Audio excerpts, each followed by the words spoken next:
Welcome to Modus Cafe. Join us for fun, lighthearted, and educational conversations around training, athletic longevity, and the human side of climbing, with your hosts, Mercedes Pollmeyer and Katja Dev. All right. Yeah. Just quick check with my secretary. Yeah. Okay.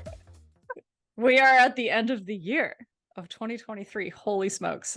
This year went by really quickly from my perspective. And to help you have a successful 2024 today, we're going to talk about goal setting. Really, Katja is going to be walking us through some of her processes that have worked for her and many of our clients. And so she's going to drop some knowledge on goal setting.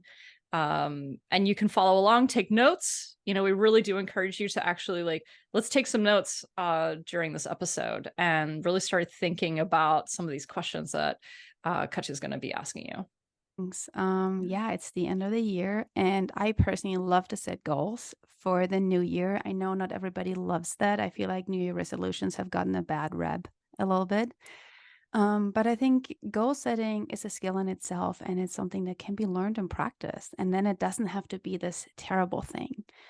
Because I think most humans love setting goals, because I think most humans just love to grow. And really, that's what it comes down to when we set goals. But I think not setting goals well, not using, simple practices and skills to set goals can just make it really difficult to reach them. And I think that's why goal setting gets a bad rep, as at least around the new year, people just kind of throw out goals, like random goals, and then, they don't have a method that comes along, and then they don't reach their goals. And that's why people think, in my opinion, goal setting is bad. But I think it can be really, really productive. So before we get started, I want to talk about why I think goal setting can be very helpful for us to grow. I mean, I said this already, it can help us grow. It can help us get motivated. It can align our focus. When we think about goal setting, especially around the new year, sometimes you want to improve in all areas of our life at the same time, but that's most of the time pretty unrealistic. So actually taking some intentionality and setting goals also helps us align our focus, because it helps us think about what is it that we want to prioritize, what is it that we want to work on, let's say in January or for the whole year. Setting goals can hold us accountable, and Mercedes has some really wise words to share about this, because sometimes setting goals and that accountability piece, as helpful as it can be, it can also cause a lot of pressure. It can make us feel a lot of pressure when we set goals and when we share them with other people. We're going to talk about that later today. I think setting goals can actually trigger behavior change. So if we want to change a certain behavior, of course, ideally, we would just change this behavior right now, right? But actually setting goals and working towards something can really help us change a certain behavior and work on these habits that we're going to talk about, work on habits that will ultimately change the behavior. And I think setting goals and reaching them can give us a sense of self-mastery. Of course, it's a big bummer when we can't reach our goals, but how about what happens when we do reach our goals? It gives us confidence in ourselves, and it makes us usually feel good. And along the side, we've probably just grown a bunch. So I'm a big fan of goal setting. And, if you're someone who likes to learn a little bit more about goal setting, you're in the right place, because I'm going to share some of my tips. So I did like what you said about self-mastery. I'm just going to say one thing. I think sometimes when we set goals, or we think we have to stick to a training plan because I set a goal, I think the perfectionism really starts to set in. And I think instead of perfectionism, you can think of mastery, the self-mastery, where failure is such a big part of mastery, and changing direction as part of self-mastery. So I really like that you brought that into the self-mastery. I think is a really huge component of athletic development and just personal development. So thank you for that. You're going to be diving into that. All right, let's move on. Okay, so the way I like to talk about goal setting is I love using analogies. If you've been listening to this podcast for a minute, you might know this already, but I love using analogies. And my favorite analogy for goal setting is the road trip analogy. Because most of the time when we set goals, we set bigger goals. We think of setting bigger goals, right? Something we want to achieve might be something like a mini dream or even a big dream. But let's say if our goal is similar to a road trip, that means it's going to be a big journey, right? We're going on this road trip. Let's say Seattle, Mercedes lives in Seattle. Let's say, where do you want to go, Mercedes? What's your big road trip you want to go to? Joshua Tree. Joshua Tree. Okay, that's quite the trip. How many days does it take to drive down there? Takes me normally 2 days. Okay. 3 days. 3 days. So my road trip analogy for setting goals starts with one, know your why. Why are you going on this road trip? Meaning, why are you setting this goal? And I'm going to dive into all of these in a minute, but I want to just briefly go through my road trip analogy. So always think about your why. Like, why are you going on this trip, Mercedes? Like, why Joshua Tree? The second one is when you go on a road trip or you set a big goal, make a plan. Don't just say, hey, I want to go on this road trip. And then, the next day you just start driving without a plan. That's usually a bad idea. And I feel like that's actually one of the pieces that sets people up for failure over success is people just start driving. But I suggest make a plan. When you make goals, the plan should come alongside the goals. It's like an instructional manual for reaching your goals. Number 3 is don't drive alone. You're going on this big road trip. You're embarking on this big journey to reach your goal that you set out to reach. I suggest don't drive alone. Again, I'll talk about this in a minute. And I'm sure, Mercedes, you have not driven to Joshua Tree alone, or at least I hope you haven't. Yeah, okay. She shook her head for those of you who are not watching this on YouTube. And number 4, my favorite one for setting big goals is actually it's okay to change directions. So let's say you're embarking on this journey, in Mercedes' case, to Joshua Tree, or you set this big goal. Let's say you want to climb a certain grade. It is okay to change directions. That is just part of learning. And that is so important to keep in mind. And I think sometimes, again, we'll talk about pressure down the road. Sometimes people get too hung up on their goals and they forget that they can change their goals, or I like to call it unsetting. And I'm going to talk about that. So I think, what I'm going to do, unless Mercedes has anything to say, do you want to add anything? So what I'm going to do now is I'm going to go through the 4 tips and share my knowledge around that. Mercedes has some things to say too, I know that. So first we're going to talk about know your why. Like, why are you going on this trip? Why do you want to reach this big goal?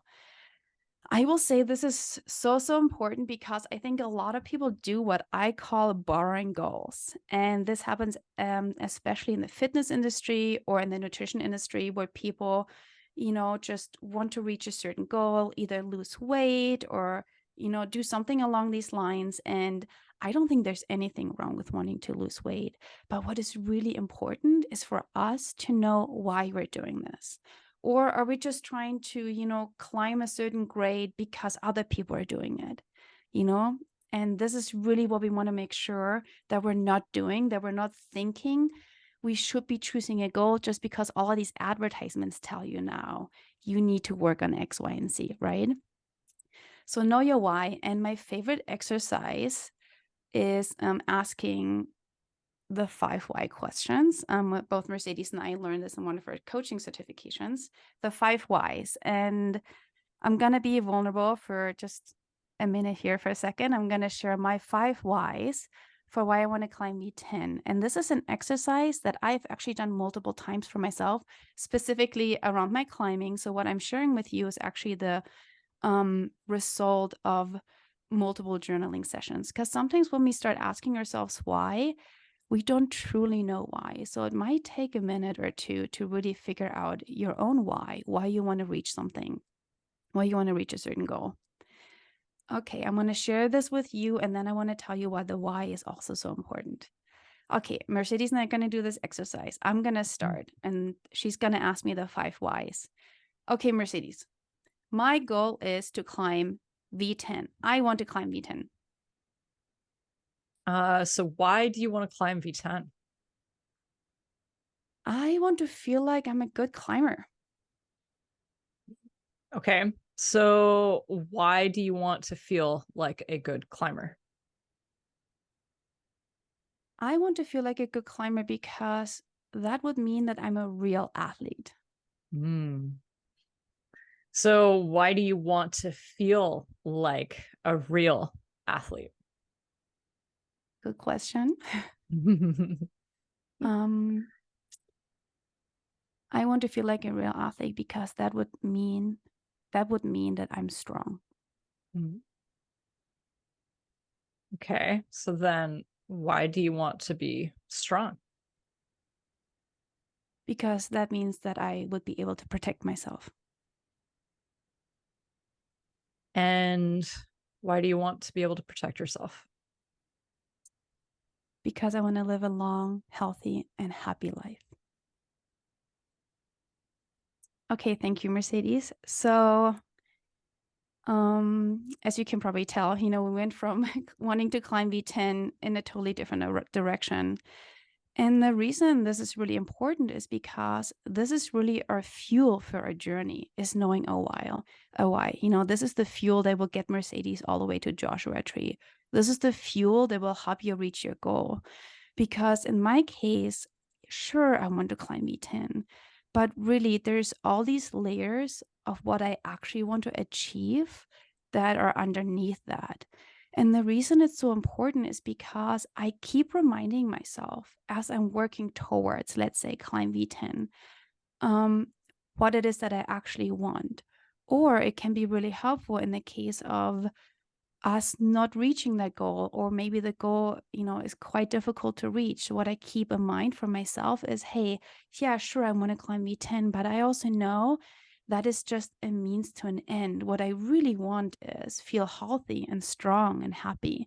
And feeling strong is a big theme in my life because you might have picked up on this, but there was a time in my life where I couldn't protect myself, or I thought I couldn't protect myself. So I have this deep-seated desire to want to protect myself. And part of that is feeling strong. And so anyway, I want to just encourage everybody to really think about your why. And actually, I think especially when it comes to, let's say, climbing, strength training, or even just, working on our nutrition, that can be really powerful because it can really help you, one, reach your goal, and also reach your actual goal. What is the actual goal that you're trying to reach? So that can really help you with that. Yeah, and I think it is important to remember that the first time you do the 5 whys, you might not get to your root why. Like, I almost wonder if this 5 whys needs to turn into the 15 whys. Like, you might need to just keep digging and keep digging. But starting with 5 is really hard. Like, I tend to stop at 3. I stop at 3 and then I'm like, I don't know. Like, I'm almost scared to continue to ask myself these questions. So it's a difficult exercise, but well worth it in the end because it can actually help formulate your identity. And I did want to talk a little bit about identity when it comes to goal setting, because really, like, it boils down to like your identity, your priorities, your values as a human. And those things affect your goals or your ability to achieve those goals. And for climbers specifically, I think some people who are very new to training might not actually identify themselves as a climber. And I want you to think about, what does being, like, calling yourself a climber mean? And in my view, like, for me, myself identify as a climber is that I show up to the gym, like I climb on a regular basis. I am an outdoor climber, so I try to go outside when I can. And so those actions reflect my identity. And that's what you really have to think about. If you don't really identify as a climber yet for some reason, okay, maybe it's time to start thinking about yourself as a climber, someone who shows up to the gym, someone who might follow a training plan or just has a little bit of structure to what they're doing. And that might just be like the little hurdle that you need in order to stay consistent. Because that's really like, I think the bottom line here is the staying consistent with what you want to do. So think about your identity a little bit when you're going through these 5 whys. Does it reveal an identity you didn't think about? And yeah, just maybe jot some notes down about that piece. Yeah, thank you, Mercedes. Super important. Okay, shall we move on to number 2? So remember, number 2 on this journey of reaching your goal or driving down to Joshua Tree is make a plan. Don't just start driving. Don't just start embarking on your journey without making a plan. And actually, I like what Mercedes just said. She just actually used the word structure, which I really like, which is synonymous with what I'm trying to say here. Of course, we are climbing coaches. So when we think about making a plan for reaching big goals for most of our athletes, that means reaching some climbing goals. And actually making a plan often means making a training plan, like having a plan.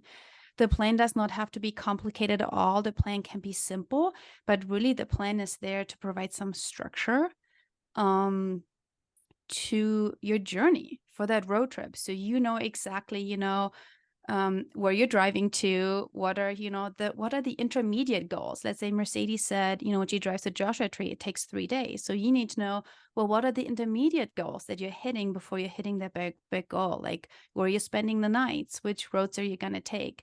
Maybe part of your plan might be making a backup plan. Like, what happens if, I can't go or do this at a given time, which is actually one of the things we talk a lot about in our community too. When we talk about training for climbing, what often happens is people get busy. So then we talk about all these other plans, B, C, D, and E, that people could do instead of the plan A that they intended to do. Just so people can stay on course, because in the end, it's just a detour. Let's say you want to go to Joshua Tree, you hit a roadblock because your life got busy. All you need to do is just drive a detour and you can still reach your goal without turning around and driving back home, right? That's really what we want to do. We want to make sure that people reach their goals. And sometimes it might take a little bit longer. Like it might take Mercedes 4 or 5 days to get to Joshua Tree. But the goal for us as coaches is to help you reach your goal, no matter how long it takes. So one of the things that I like to use for making a plan too, just generally speaking, even just for setting a goal, I like to use the SMART goals. Mercedes and I just talked about this. SMART is a synonym, or no, it's an acronym for setting goals. Some of you might have heard about it because, the goal setting world talks a lot about SMART goals, but I don't know if everybody's heard of them. So I just briefly want to talk about what SMART goals are and what I like about them. So SMART goals, SMART, stands for specific, measurable, attainable, relevant, and time-based. And what I like about setting SMART goals is because even though it might sound cheesy to do that, it can really help us get focused on your goals and make sure that this is really an attainable goal and something we want to do. I like S stand for specific. I think that is really important because let's say, for example, for climbers, someone, sets a goal, hey, I want to get better at climbing in 2024. Now, Mercedes, what would you do if an athlete comes to you and says, hey, Mercedes, I want to work with you. I want to get better at climbing. What does that mean? Getting better, so yeah. what is normally if someone says that, they do have an idea of what it is that they want. Maybe they're just a little bit afraid to voice the thing that they want. So in our conversations, we try to come up with something, at least one, like just one thing to kind of focus on in that next training program to get them toward being a better climber. And usually it is, it could it's a technique focus. It could be an energy system focus. It could be a grade focus. Yeah, there's many different ways to make it, a general goal specific.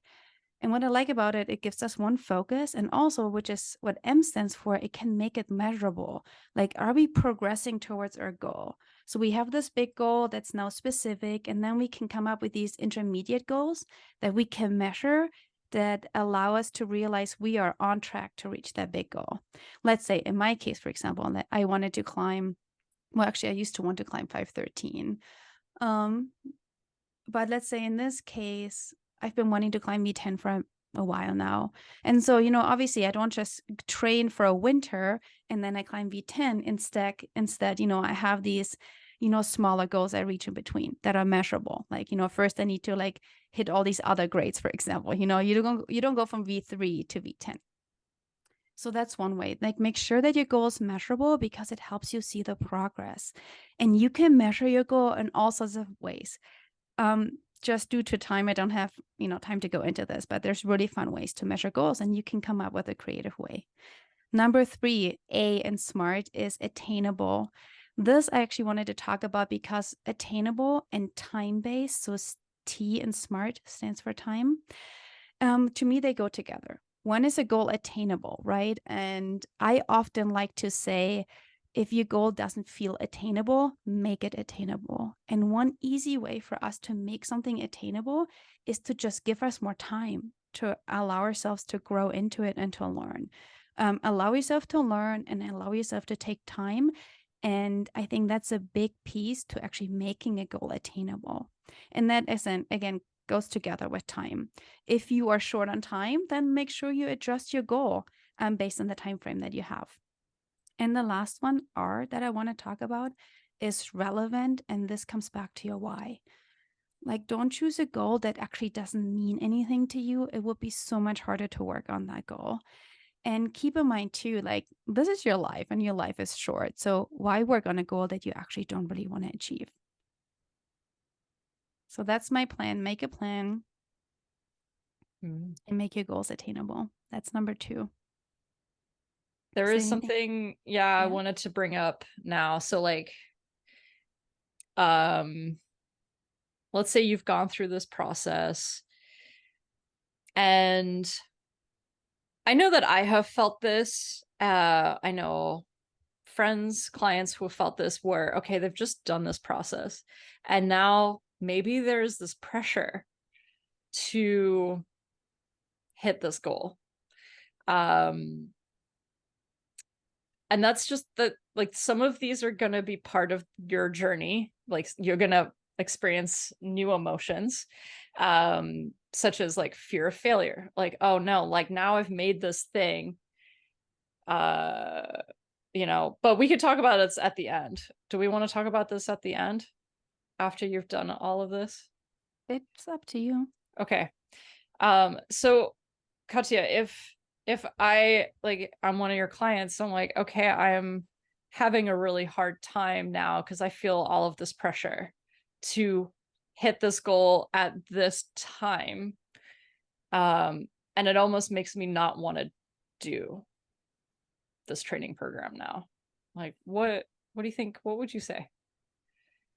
Yeah, that's a great question. So let's make it a little bit more specific. Let's say you are my client and you want to climb V5, or like you want to send a specific project, which actually a lot of my clients do come to me with a very specific project in mind. And, some of them reach that goal, which is amazing, but some of them don't. But what comes out in the end is the same. Like, the same athletes who reach their goal or not, will have grown and learned a lot from the process. Literally, this just happened to me. I work with 2 amazing athletes who had very specific goals. One of them reached it, the other one didn't. Both came out with the same outcomes, which is they grew and learned a lot. And that actually brings me back to the whys. Because let's say you want to climb a certain grade, like I want to climb V10. It's super arbitrary. I realize this. I'm just being honest here. The thing is, all climbs, climbing in itself, one could say, is arbitrary. All climbs that we want to, climb are somewhat arbitrary, right? And I think what it comes down to is really like, why are you even wanting to reach that goal? The 5 whys, and really digging into that. And for myself, for example, I've been very outspoken about the fact that I want to climb V10 to people around me, and it does put pressure on me.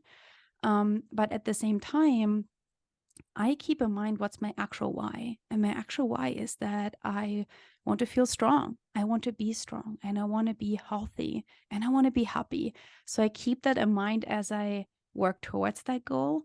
And then the time component is a second component. Sometimes it's just a matter of when and not if. And I think that's something where people just have to be a little bit more patient with themselves sometimes, especially with climbing. Most people we work with, they're not full-time athletes, they're not professional athletes. So there is such a thing as life that can slow us down in trying to reach our goals. And that is very, very important. For example, the one athlete I talked about who didn't quite reach her goal, although she got very close to sending her project, she only made it out there a few days. Like she didn't have a chance to get back out more often. And that's sometimes just reality. But the truth is that rock climb will still be there in spring and next year. And now that goal that she didn't reach this year is now kind of just a deferred goal and something probably quite easy for her to reach next year. So it's just a matter of being patient and allowing yourself sometimes a little bit more time. There's one other thing, like a third piece that I want to talk about later, because it's my fourth one, that can also really help with maybe taking off pressure when setting goals. Sounds good. Okay. So number 3 on this journey to reaching your goal or to, get to your road trip destination is don't drive alone. And don't drive alone for many reasons, One, chances are good that you chose a big goal, which is probably why you're listening to this podcast. You didn't just choose something very small and attainable that you can reach next week. So chances are good you chose a big goal, and chances are good that that goal is very challenging for you. That means this journey is likely going to be a hard journey. And when we embark on hard journeys, it's always wonderful to have support. So look for a support network that will help you reach your goal. Not only a support network that will cheer you on as you're embarking on this journey, that is very helpful too, but look for mentors. Look for people who can actually help you get there. Let's say in my analogy, if you're embarking on this road trip and you might not be a mechanic, but you do need a car that drives really well. So, instead of you figuring out how to take care of your own car, look for professional help that can help you fix your car and get your car ready so you can go on this long road trip. I think as humans, we tend to learn from each other anyway. We learn from each other. Different people have different strengths. And this is why we have teachers. This is why we have mentors. And this is why we have coaches, because we can all help each other. And I think that's something really important. And I don't know why, especially among women, I feel like sometimes this can happen more, at least in my experience, because we have this sense that we have to do everything alone. Like we have to be able to do everything alone and we can't ask for help. When in reality, the very same women who don't want to ask for help love helping other people. There's something really beautiful about, creating this community around helping each other. And also allowing yourself to get help when reaching a goal. I'm sure that there's moms out there who probably understand what it's like when their toddler, doesn't want any help, but you could help your toddler. And sometimes, it's important for us to do things on our own. But the truth is, if you set out to embark on this journey to reach this really big goal, even when you're getting help, you're still the one, doing all the work. So there's only so much help and guidance you can get. But I think for me, that's a big one. I will just say this outright right here now too about climbing specifically, because I was one of these people. I always trained on my own and it worked well. I still climbed well and I learned a lot kind of training on my own. But when I started working with you, Mercedes, this is how our relationship really got deeper, is I hired Mercedes as a coach essentially. And yeah, my climbing just took off from there. And, it still feels like I did it. You're not climbing for me. You're not training for me. I did all the work, but it's been tremendously helpful for me and honestly just a lot less stressful. I might have gotten where I'm at in my climbing right now without you, who knows, but it certainly would have been a lot more stressful. So I think don't drive alone makes just the whole journey a lot more pleasant too, a lot more enjoyable. So those are my 2 cents. Yeah, well, I just had a coaching call this morning with our Stronger Together folks, and one of our members sent or maybe even flashed, sent within just a couple goes his hardest grade ever. And he attributed it to the other people in this community, in the Stronger Together community, because, you know, in Stronger Together, we do beta spray, which is like you can post your videos and you can ask for advice. And he said that because another member was kind of like giving him these tips, he just used those tips while he was climbing. And, you know, like if it wasn't for maybe these other people, maybe he wouldn't have realized it so soon, that like these are the things that he was doing on the climb. So I really do think that people who are your buddies, who are really invested in your success, those are the people you want around you. Yeah, totally. Okay, and the last one I want to talk about today, and then Mercedes and I each have a small little extra bonus tip for you guys to reach your goals. The last one, the last component to think about when setting goals is actually that it is okay to change directions or unset your goals. So we talked a little bit about this pressure that Mercedes talked about earlier, where sometimes we set goals and now there's this pressure to reach the goal. And I'm here to remind you, remember, most of us set goals in order to grow, in order to stay focused, you know, in order to practice self-mastery. Like usually our goals are just a means to an end. And as such, it is really okay to change directions on your road trip. Let's say you're on your way to Joshua Tree and all of a sudden you realize, hey, I would much rather go somewhere where it's snowy, which I don't know why you would do that, but let's pretend you like snow. No, but seriously, I want to say it's so important for people to realize it's okay to unset goals, because I also see a lot of people suffer trying to reach a certain goal when they're not happy with that goal anymore. I will give you a specific example in a minute, but I want to emphasize that the moment we set a certain goal and we embark on this journey, we are one kind of person. But because we're all human beings, and if we do this whole goal setting business right, we'll be growing along this journey. That also means we're changing as people. So by the time we're nearing the end of our journey, chances are good that maybe that goal that you set months ago might not align with your values and your focus anymore. And it's totally okay to change directions. In fact, sometimes I think it's so important to change directions to then experience this beautiful other goal that you didn't even think of setting before. This happens to me in climbing a lot. I want to share just 2 climbing stories where this is really important. I remember I was working this really hard climb. It's this V8 in Joe's Valley, and it was just really not working for me on that one day. And I was like, that was my plan for the day. I really wanted to do this climb, but I couldn't do any powerful movements because I felt so tired and out of focus. And instead of banging my head against the wall because I was so overcommitted to this climb, I said, okay, that's not the climb for today. Let's change directions. Let's do something else. And I went to this other V8 that I'd only been on once before, and it came together really quickly. And I ended up sending that in just this one session, and it felt very doable and easy. And the reason I actually specifically talked about grades too is because they're the same grades, right? One felt totally not doable that day, whereas the other one really came together because it was more vertical climbing, it was more static and controlled climbing, and I felt really clumsy in my powerful climbing that day. So I just kind of went with the flow and changed directions. And I want to give another example. Actually, one of my athletes, that was such a beautiful example. She was banging her head against the wall. She got so frustrated with herself. And this I see a lot with trying to send this one specific boulder. And it got to a point where it made her really, really unhappy. And we dove into this and we figured out some whys and we figured out what it is that she really wants. And it turns out she just couldn't let go. She had this arbitrary sense of she needed to finish that boulder when there were so many other things she could climb and enjoy. And I think that's really important to keep in mind. We set goals because we want to be happy.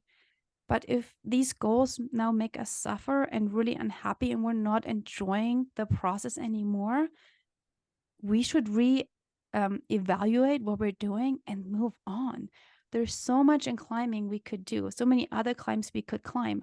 And I'm not to say, unless it's a gym climb, I'm not saying never go back to it, but sometimes even just taking a break from a project. Oops.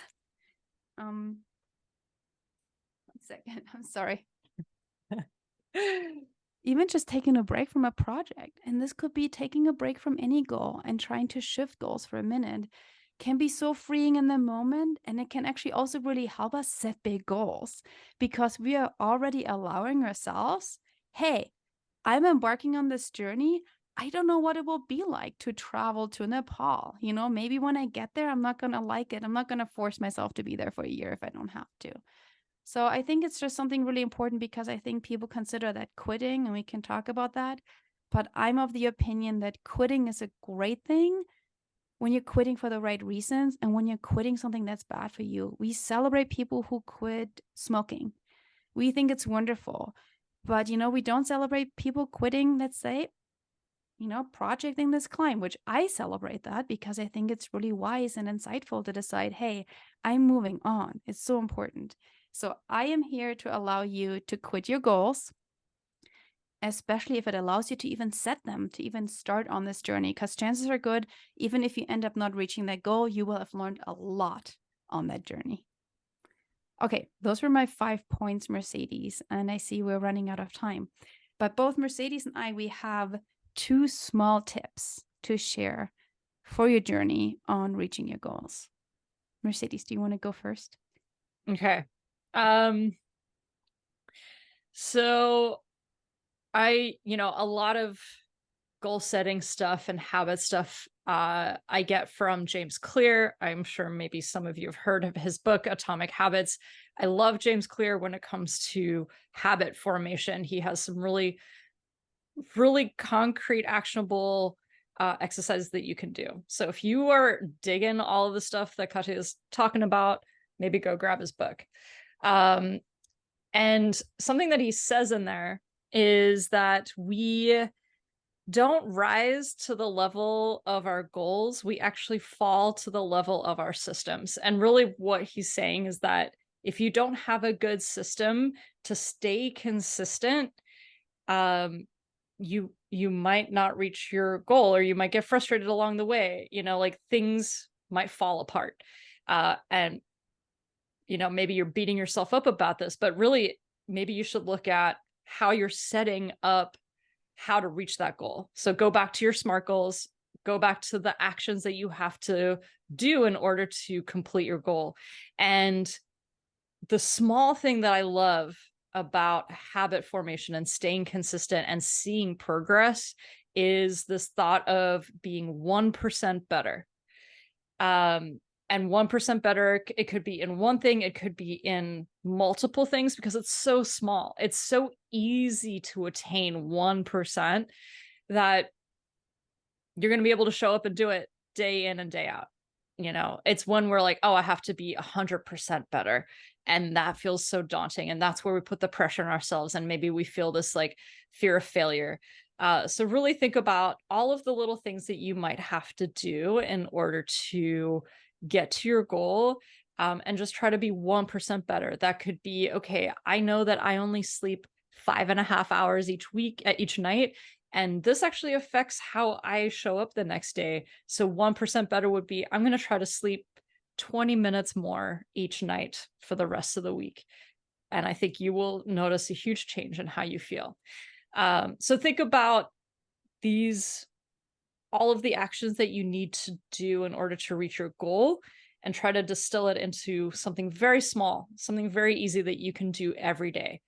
And for a lot of my clients, something that's really easy is maybe just one mobility exercise, especially if they're feeling tight and they really need to work on their climbing technique. That 1% better is often, it's easy to accomplish when you're working on mobility or flexibility. So that is my one departing tip.